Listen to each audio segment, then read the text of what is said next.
So my assumption is when people say the end of the road, in terms of spirituality, is the end of seeking.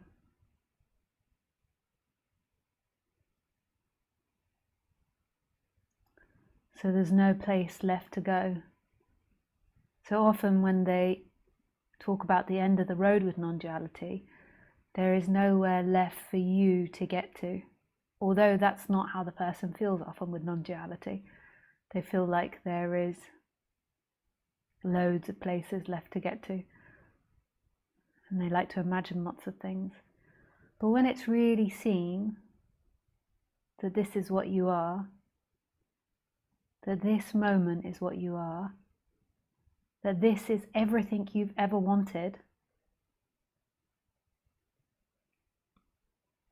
then there is a dropping of seeking. Like nothing in this life makes you happy. Nothing in this life makes you happy. What makes you happy is freedom, and freedom is what you are now. It's the movement of attention from the person moving in time to that which is still in this experience, to that which is always here in this experience.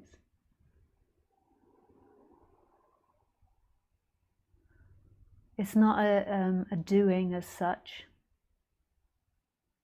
It's a collapsing back into this moment, to what has always been here. The reason that humans suffer is because they identify with their thoughts going in time, with their ideas, but they are not truth. So they identify with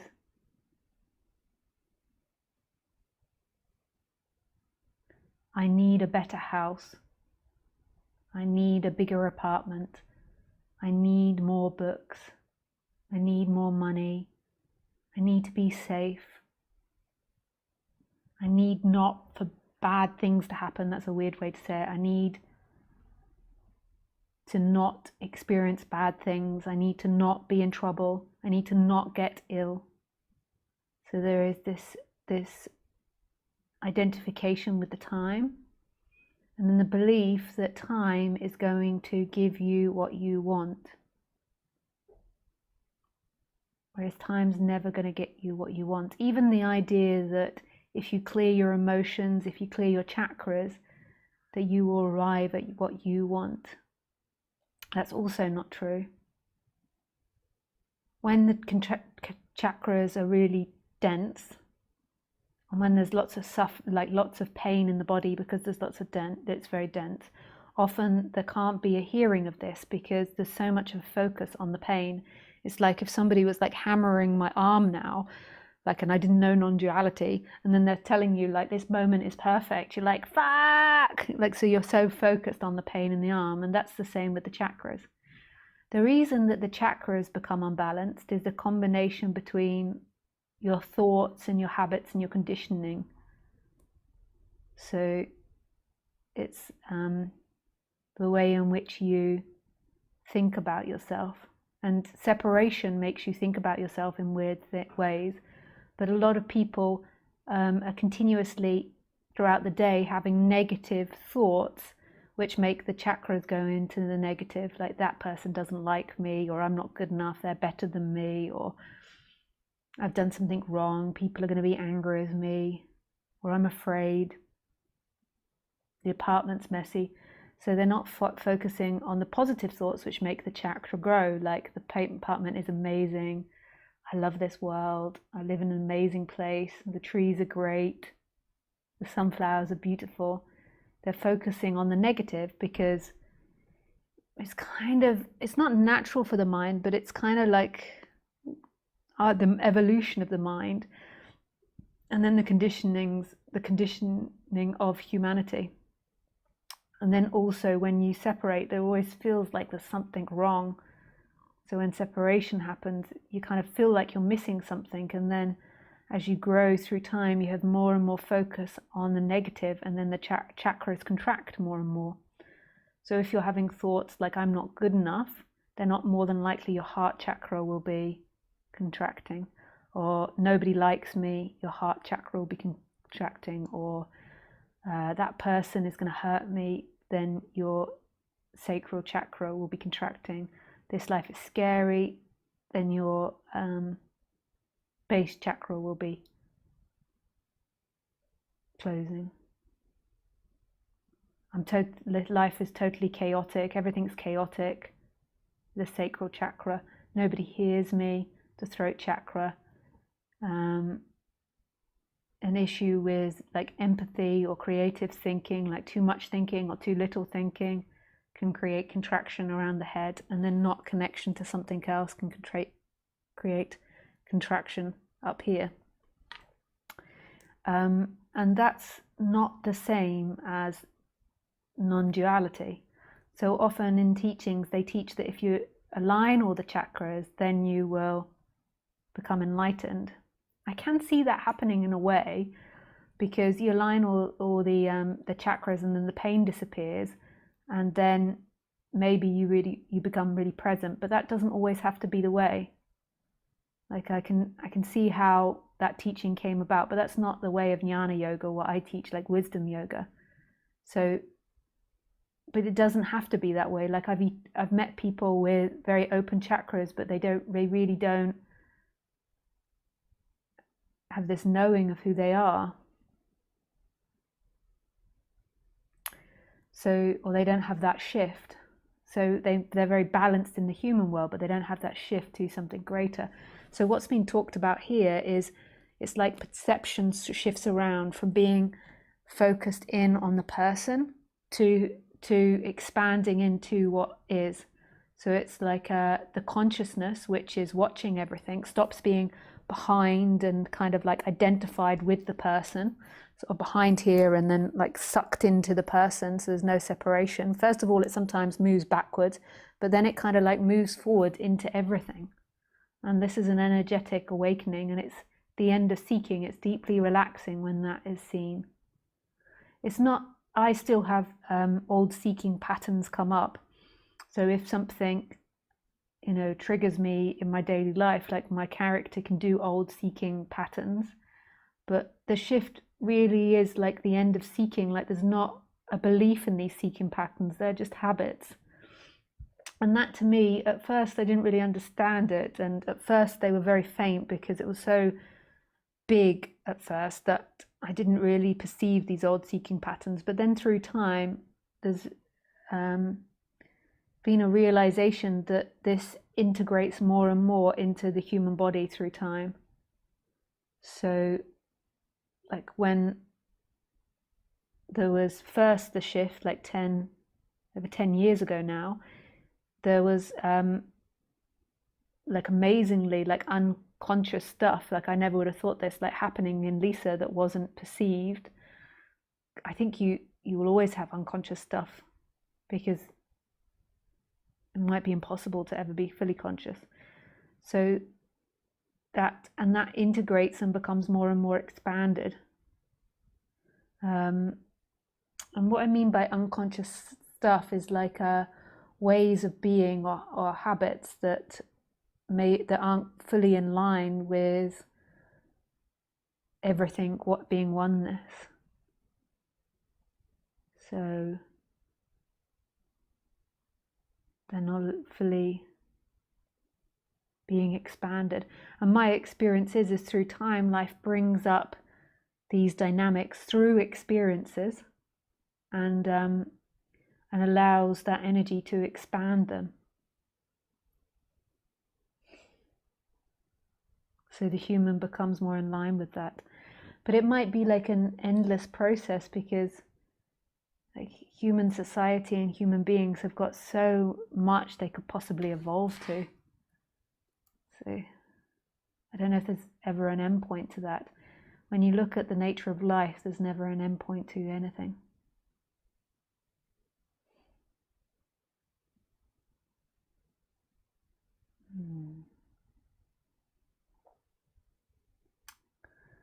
So the end of the road, the meaning of that means this recognition that all that's wanted is this moment, baby.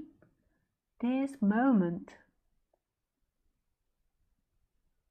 Yeah. You keep seeing my eyes go. It's the birds.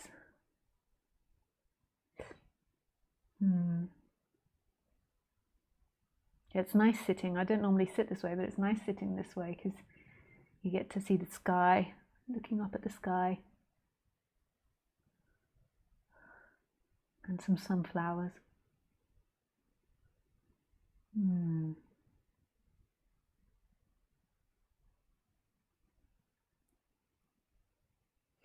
So in these talks, like, what's the point of these talks if non-duality is the end of the road?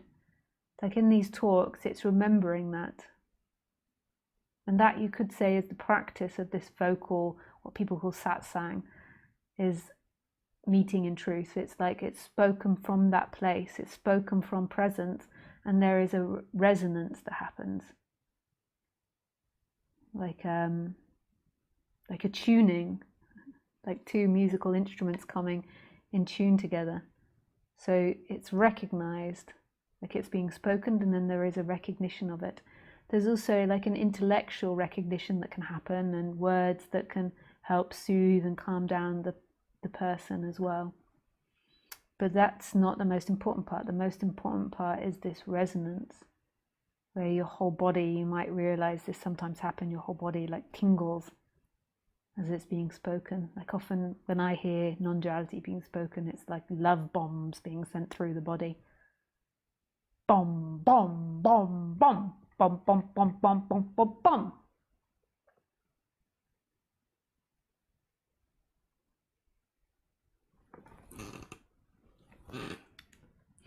Yes.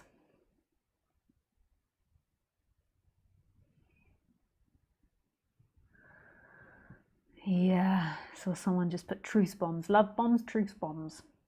Truth, truth, truth. It's nice, that word, truth.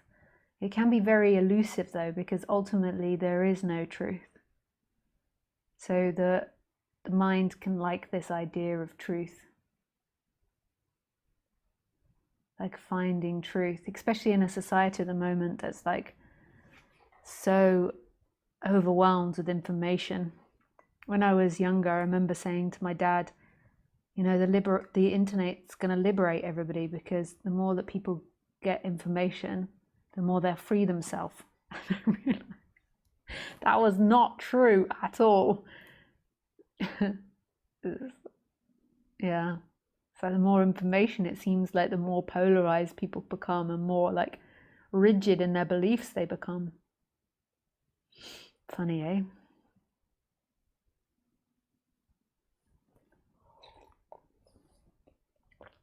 Yes.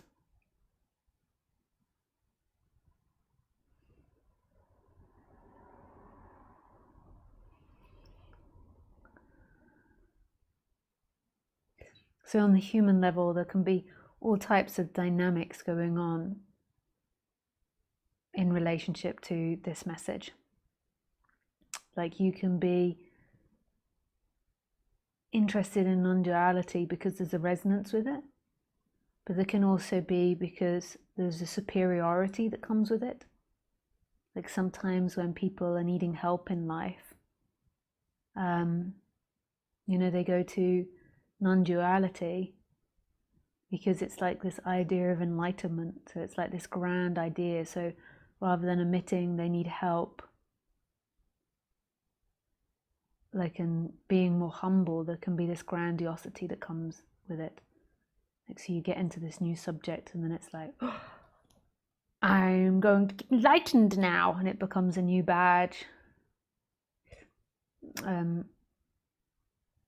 There can also be this idea of being saved. So it depends on the personality type. Like, there might be personality that's desperate for love from mother or father, or to be saved, or didn't have like that unconditional love from the mother and the father, so therefore they're always looking for that unconditioned love, and then projecting that onto non-duality. Non-duality teachers, the Buddha, Ramana Maharshi, like all these idols, and then believing that they can give you unconditioned love. So looking for this unconditioned parental love in the other to make them feel safe. So there can be that. And there's nothing wrong with this. There can also be shame when I say this that arises, and then you think, oh, I'm doing something wrong. But there's absolutely nothing wrong with feeling these things. Like, the trick to it is acceptance. So if the trick to it is to accept the shadow of the ego, to accept its negative side. Like, so I'm here because I like the idea of being enlightened. Like, so just admitting that to yourself if you have that dynamic going on. But it might not appear as that. You have to really feel into your body to get down to it.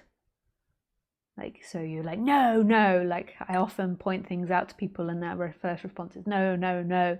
And then a year later, after working with them, they say it, but on their own terms.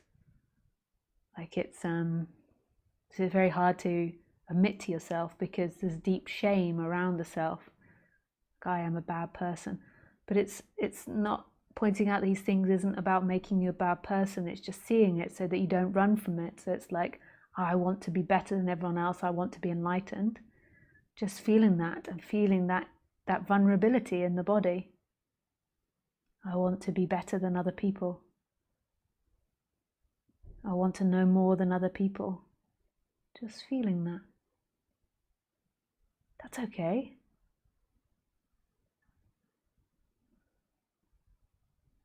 I want to compete against them. I want to be more loved than them. That's very child thoughts that arise. That's totally okay. Just feeling that in the heart or in the throat. I want you to love me. I want to be better than all the other kids. Just being with that. And then noticing that that's not who you are. There's something that's watching that's totally at peace. That energy that's saying I want to be better is like a seeking energy. It's like not contented. Just seeing that that's there. It doesn't always have to be a seeking energy, that idea. It can just be old ideas that arise.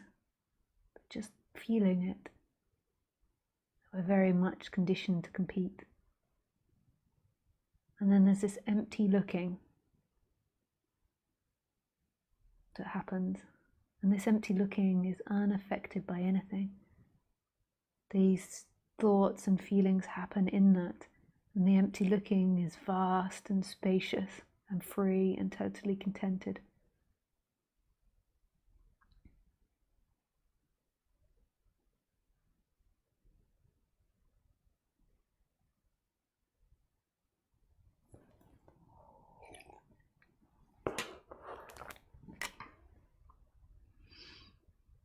It's like the ego or this dynamic of the human. It's like just seeing that it has all these wrong ideas. That if I am better than other people, I will be free. If I'm more enlightened than others, I will be free. If I'm superior to others, I will be free. If somebody loves me, I will be free. If I'm not alone, I will be free. And just feeling that coming up in the body and really knowing that that's not true. This moment, the empty looking, is the freedom. It's the freedom. It's the end of the road, the absolute freedom.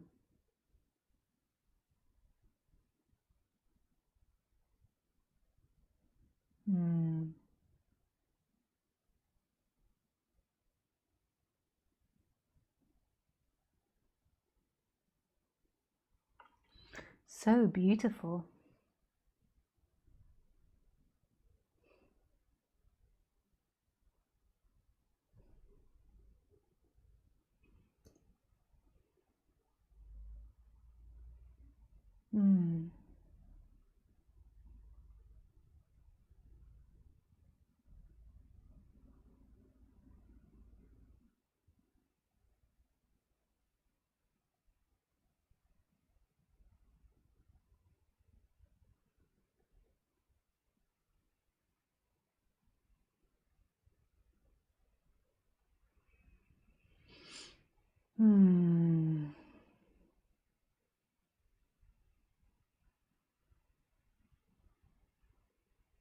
This pure, empty looking and this sense of being. And they're one and the same thing, really. This emptiness of looking. There's nobody looking out of your eyes. And this sense of I am, but not I am anything. You could call the I am part love. And they're both don't belong to the person. So it's not I am sad. It's there is this empty looking and I amness, and then sadness arises in that. But these two dynamics are free. They are free.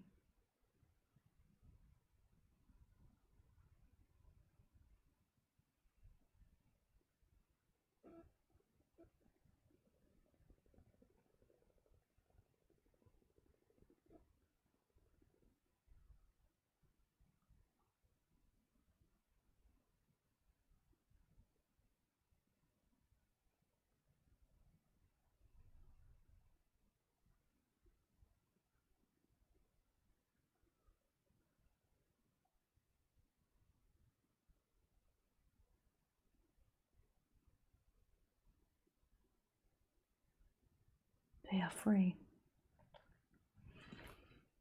There isn't something looking out of your eyes. There isn't something listening to me. There isn't something here speaking. It's all appearing from this moment, which is endless and vast.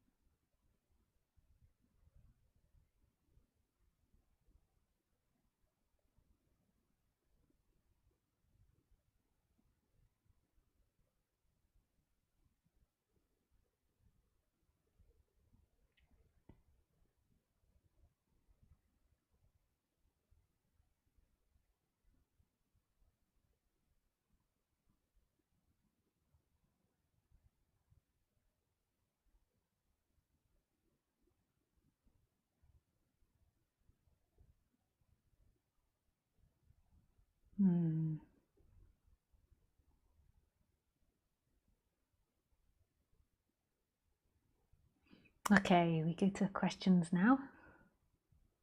Yeah, so if you've got a question, then put it in Skype. My Skype address is Lisa Cairns 12.